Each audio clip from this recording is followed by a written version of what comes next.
પહેલાં તો જે બી થોડી ઘણી પૂર્ણ ખામી માટે ક્ષમા બધા તરફથી, બરાબર છે.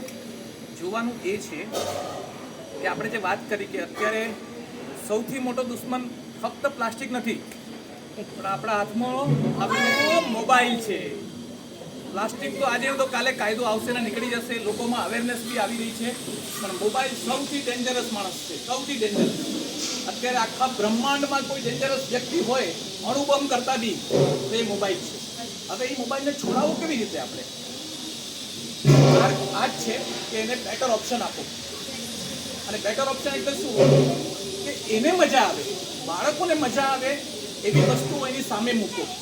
જે આપણે સવાર તૃપ્તિબેને કીધું અગાઉ કે ભાઈ આપણે ભમરડા નથી રમ્યા કે રમ્યા છીએ, ગોટી રમ્યા છીએ, તો આપણી જે આખી કેળવણી થઈ છે ને એ આખી જુદા પ્રકારની છે. હવે આપણે એમ કહીએ કે જનરેશન ગેપ છે, એ લોકોને દોષ આપીએ, એ લોકોની નિંદા કરીએ, ટીકા કરીએ, એ લોકો બરાબર નથી, એ આપણો અભિગમ ન હોવો જોઈએ. કેમ કે એ જનરેશન જે જનરેશનમાં એ લોકોનો જન્મ થયો છે, જે ટેકનોલોજી સાથે એ લોકો જીવે છે, એમને જે મળ્યું છે એમાં એ લોકો આમાં રદ થવાના જ છે. પણ એ રદ થયા સાથે ગેરમાર્ગે ન દોરાઈ જાય, ખોટા માર્ગે ન દોરાઈ જાય, અથવા એને એડિક્શન ન થઈ જાય, એ બધું ધ્યાન રાખવાની જવાબદારી મોટા ભાઈ બહેન છે એની છે કે માતા પિતાની છે. અને અમારો પ્રયાસ એ જ રહે છે કે પુસ્તકાલય ચાલે છે અહીંયા, તો એનો હેતુ બી એ જ છે કે લોકો વાંચે. જો વાંચશે ને તો એને સમજાવવાની આપણી જે શક્તિ જાય છે ને ઓટોમેટિક ઓછી થઈ જશે. કેમ કે પુસ્તક મૂંગું રહે છે પણ એ બધું બહુ સમજાવી દે છે. આપણે ભણાવીએ શા માટે કે વાંચે છે તો જ્ઞાન પ્રાપ્ત કરે છે, અને એ જ્ઞાનથી પછી એ જીવનમાં આગળ વધે છે.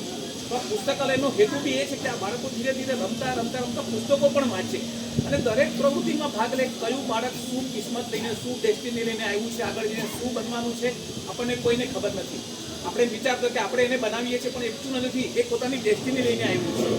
અને આ દરેક બાળકો પાસે ટેલેન્ટ છે, એમને ઓપોર્ચ્યુનિટી જોઈએ છે, એમને પ્લેટફોર્મ જોઈએ છે. ભલે ને આજે એકદમ નાનું પ્લેટફોર્મ છે, સાદું પ્લેટફોર્મ છે, આપણી પાસે કોઈ મોટું ઇન્ફ્રાસ્ટ્રક્ચર પણ નથી, પણ ધીરે ધીરે જો આ રીતે સહકાર મળશે, મા બાપનો ઉત્સાહ હશે, તો અમે લોકો અમારા તરફથી તૈયાર છે. આપણે હોલ બુક કરીને બી પ્રોગ્રામ કરી શકશું, અને જે ખામીઓ છે એ ખામીઓને આપણે સમય જતાં દૂર કરી શકશું. અમારી ટીમ અમારા તરફથી પૂરેપૂરી મહેનત કરે છે. જીતુએ બી જે સાથ આપ્યો, જીતુના ભાઈ જીતનાબેને સાથ આપ્યો, અમારા બધા આખી ટીમના બધા મેમ્બરે સાથ આપ્યો. અને સૌથી વધારે સાથ જે કહેવાય તો એ બાળકોનો છે કે જે લોકોએ સ્પિરિટ રાખી છે, જબરદસ્ત સ્પિરિટ રાખી છે, એને આપણે સલામ કરીએ છીએ. અને આપ સૌનો આભાર કે આપ આપણા બાળકોને મોકલાવ્યા. એક એક જણને જોઈએ છે ને તો દરેકમાં એક એક ટેલેન્ટ છે, ખરેખર દરેકમાં ટેલેન્ટ છે. કોઈ પ્લસ છે તો કોઈ માઇનસ છે, પણ કોઈ ઝીરો નથી. દરેક જણ પોતપોતાની રીતે હીરો છે. હવે એનું જે ઘડતર છે, ઘડતર એ આ જીતુ જેવા કલાકારો જે બીજા જે બી આ તૃપ્તિબેન ને જૈના પોતે યુટ્યુબર છે. આ બટુક છે ને યુટ્યુબર છે, બટુક નહીં કહેતા ને, સોરી બટુક. એટલે એ છે ને 30 સેકન્ડની યુટ્યુબ મૂકે છે, ખાલી 30 સેકન્ડ. એટલે લોકો પાસે સમય જ નથી ને.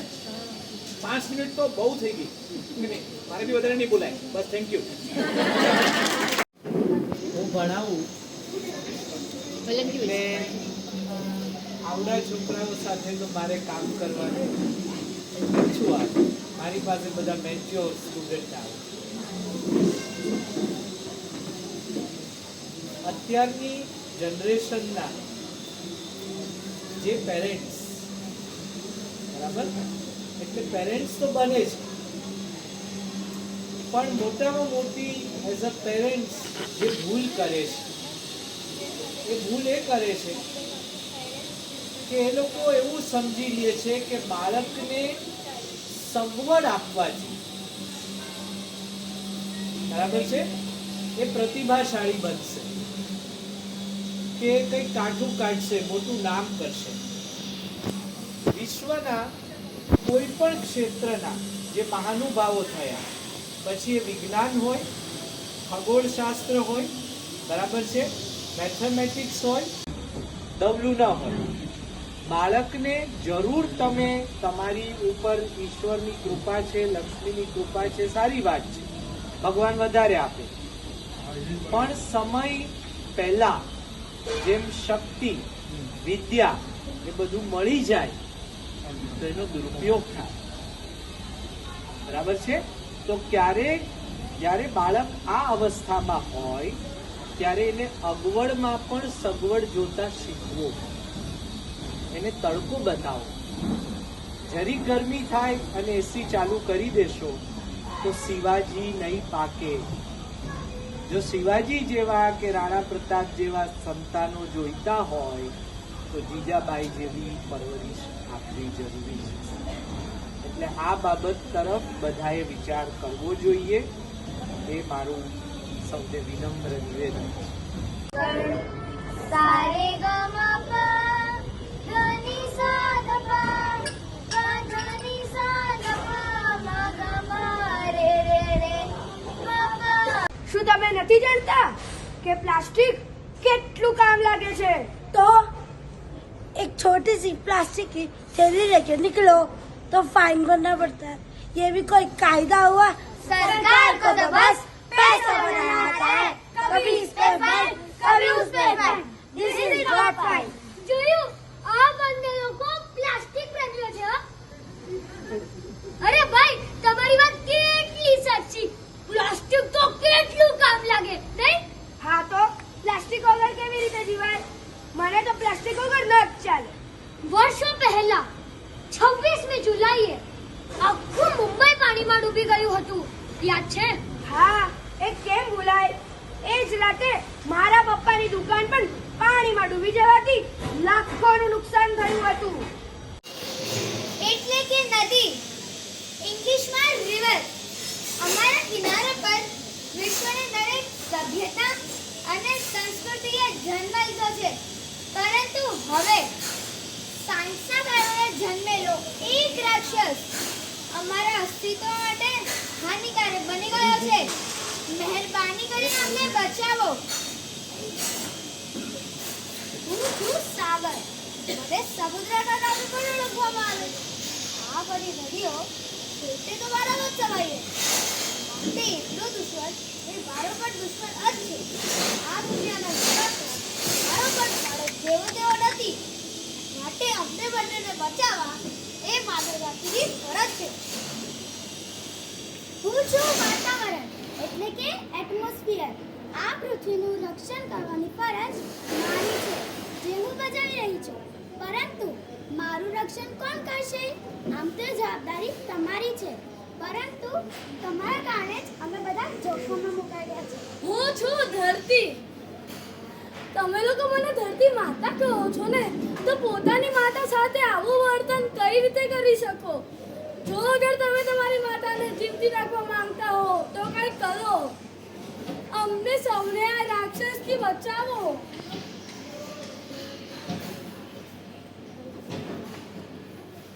અરે રે રે રે રે, જોયું? બિચારી મરી ગઈ. આ રીતે એક નહીં અનેક પોતાનો જીવ ગુમાવી દે છે. મિત્રો, હું છું ગાય અને તમે લોકો મને પણ માતા જ કહો છો ને, તો સાંભળો, મારો પણ જીવ ગયો છે એ જ રાક્ષસના કારણે જેને તમે લોકોએ જન્મ આપ્યો છે. તમે ક્યારે પોતાના બાળકનું કોળિયો બીજાને ખવડાવવાની હિંમત કરી શકો છો? નહીં ને? એ કામ અમે કરી રહ્યા છે. પોતાના વાછરાના ભાગનું દૂધ તમને આપી રહ્યા છે. એના બદલામાં તમે અમને શું આપો છો? તરફડિયા ખાતું પીડાદાયક મોત. બોલો, અમે કોની વાત કરી રહ્યા છે? પ્લાસ્ટિક બચાવો, અમને પ્લાસ્ટિકથી બચાવો.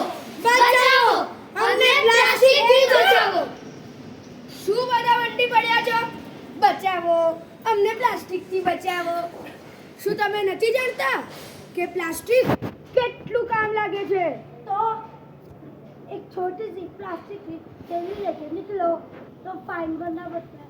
ये भी कोई कायदा हुआ? सरकार को तो बस पैसा बनाना आता है. कभी इस पे फाइन, कभी उस पे fine. This is not fine. જોયું? આ બંને લોકો પ્લાસ્ટિક પ્રેમીઓ છે. અરે ભાઈ તમારી વાત કેટલી સાચી. પ્લાસ્ટિક તો કેટલું કામ લાગે નહીં? हाँ तो प्लास्टिक वगैरह કેવી રીતે જીવાય? મને તો પ્લાસ્ટિક વગર ન જ ચાલે. વર્ષો પહેલા 26મી જુલાઈએ આખું મુંબઈ પાણીમાં ડૂબી ગયું હતું. યાદ છે? હા, એ કેમ ભૂલાય? એ જ રાતે મારા પપ્પાની દુકાન પણ પાણીમાં ડૂબી જવાથી લાખોનું નુકસાન થયું હતું. અને બનેલું કઈ રીતે? એક તરફ ધોધમાર વરસાદ ને બીજી તરફ સમુદ્રમાં ભરતી, તો બીજું શું થાય? બરોબર. એક વરસાદ ને બીજી ભરતી અને ત્રીજું મહત્વનું કારણ ખબર છે શું? શું? પ્લાસ્ટિકની થેલીઓ.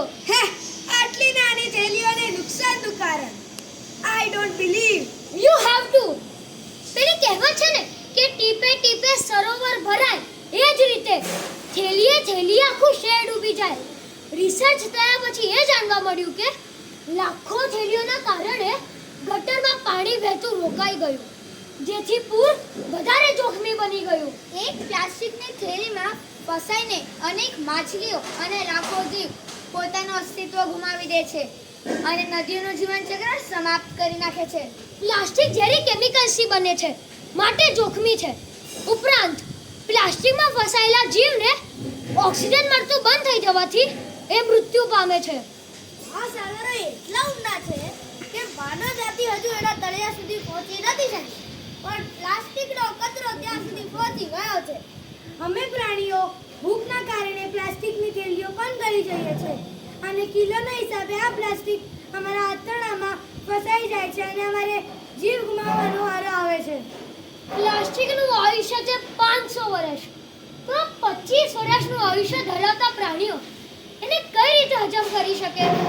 પ્લાસ્ટિકને સળગાવો તો ઝેરીલો વાયુ ઉત્પન્ન થાય છે, જે આકાશમાં જઈને વાયુમંડળને નુકસાન પહોંચાડે છે.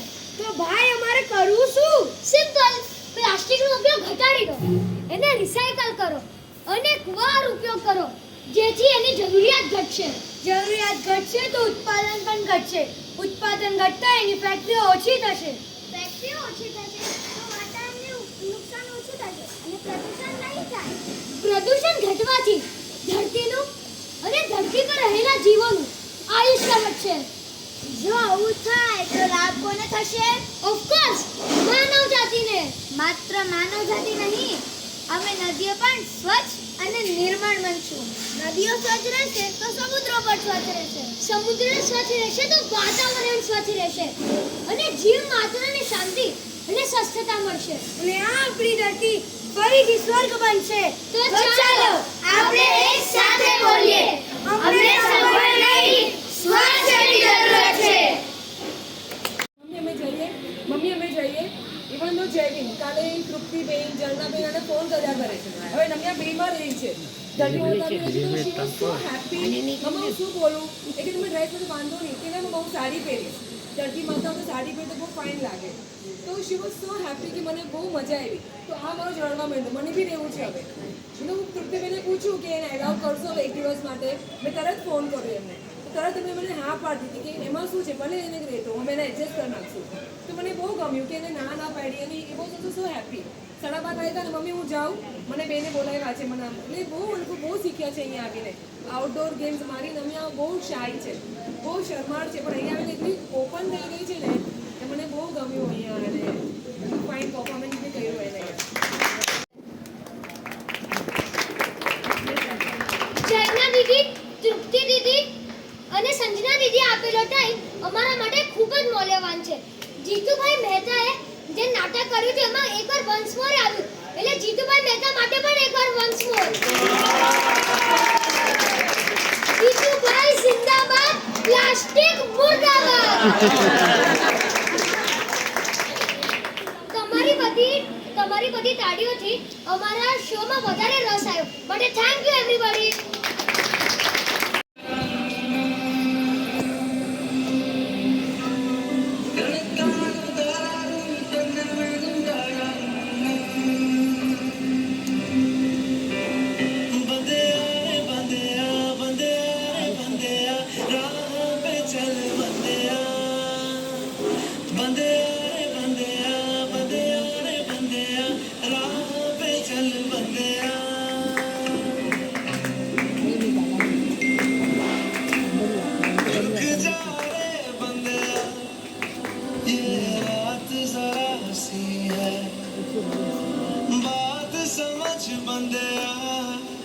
कुछ देर ही बाकी है, रख अपनी आंखों से बादल, आज हट जाएगा चांद तेरी आंखों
ખુરશી ઉડ